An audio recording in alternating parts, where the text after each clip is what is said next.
میرے لفظوں کو محبت کی گواہی مل جائے، میرے لفظوں کو محبت کی گواہی مل جائے، مجھ کو بھی مملکت شعر کی شاہی مل جائے، میں بھی خسرو کی طرح شعر پڑھوں رقص کروں، کاش مجھ کو کوئی محبوب الہی مل جائے، میں بھی خسرو کی طرح شعر پڑھوں رقص کروں، کاش مجھ کو کوئی محبوب الہی مل جائے۔ جناب شمشیر حبیبی جامعہ حنفیہ بستی سے نعت پاک مصطفیٰ علیہ الصلاۃ والسلام آپ حضرات سماعت کر رہے تھے۔ ادب کے ساتھ ایک بہترین تقریر کے لیے حضرت مولانا ضیاء الحسنین صاحب خیرآبادی سے گزارش کر رہا ہوں کہ وہ تشریف لائیں اور اپنے خطاب سے ہم تمامی سامعین کو نوازیں۔ یہ موبائل بند کر دیجیے، موبائل بند کر دیجیے، کیمرہ بند کر دیجیے۔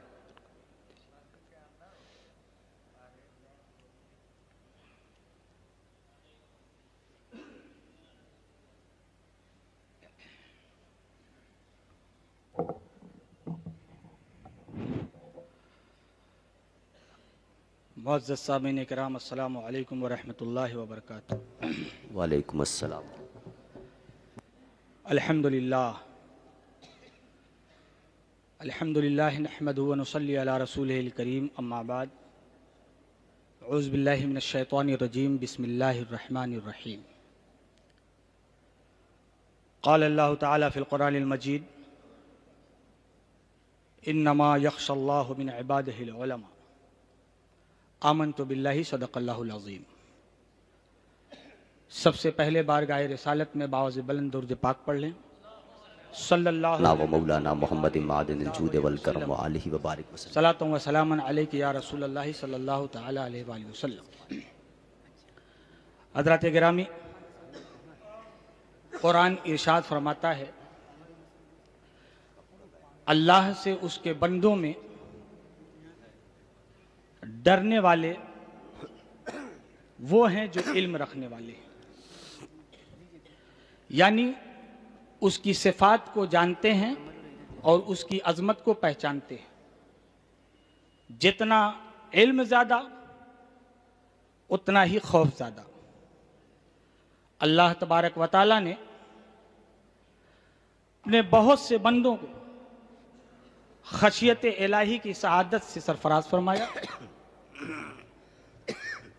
جن کا شمار اولیاء کرام میں ہوا کرتا ہے۔ ان اولیاء کرام میں سے ایک ولی کامل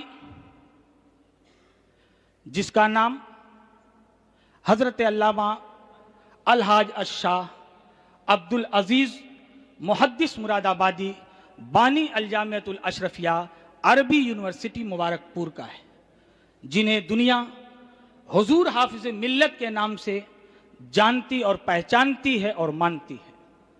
وہ حافظ ملت جنہوں نے اپنی پوری زندگی خشیت الہی میں گزار دی، وہ حافظ ملت جنہوں نے اپنے استاد گرامی حضور صدر الشریعہ کے حکم پہ مبارک پور کی باغ ڈور سنبھالی، وہ حافظ ملت جنہوں نے اپنی خوش گفتاری سے بہکے اور بچھڑے ہوئے لوگوں کو اپنے قریب کر لیا، وہ حافظ ملت جنہوں نے مبارک پور اور اس کے گرد و رواح میں پھیلی ہوئی بدعقیدگی کو خوش عقیدگی میں تبدیل کر دیا، وہ حافظ ملت جنہوں نے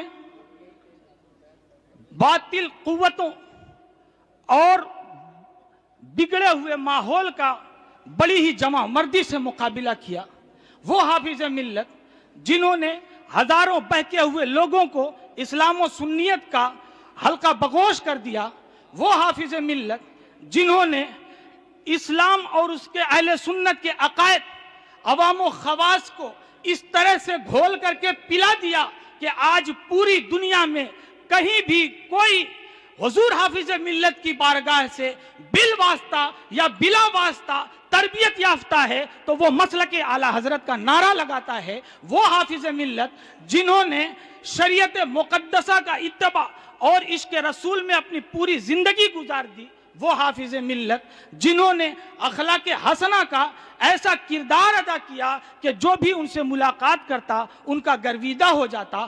وہ حافظ ملت جنہوں نے اپنے چاہنے والوں اور بالخصوص تلامذہ پہ ایسا مشفقانہ ہاتھ پھیرا ہے کہ ہر کوئی یہ کہتا ہوا نظر آتا ہے اور محسوس کرتا ہے، ایسا لگتا تھا جیسے حضور حافظ ملت مجھ کو سب سے زیادہ چاہتے اور مانتے تھے.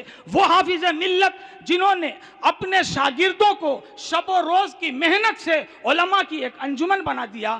وہ حافظ ملت جنہوں نے ان علماء کرام کو دین کی تبلیغ کے لیے ایک فوج کی شکل میں پیش کیا. وہ حافظ ملت جنہوں نے صرف اس قوم کو درس نہیں دیا بلکہ اشرفیہ کی شکل میں ایک پوری درسگاہ عطا فرما دی. وہ حافظ ملت جنہوں نے اسلام کا ایک ایسا قلعہ عنایت فرمایا جس کے اندر آنے کے بعد اسلام کا مسلمان کا عقیدہ محفوظ ہو جاتا ہے.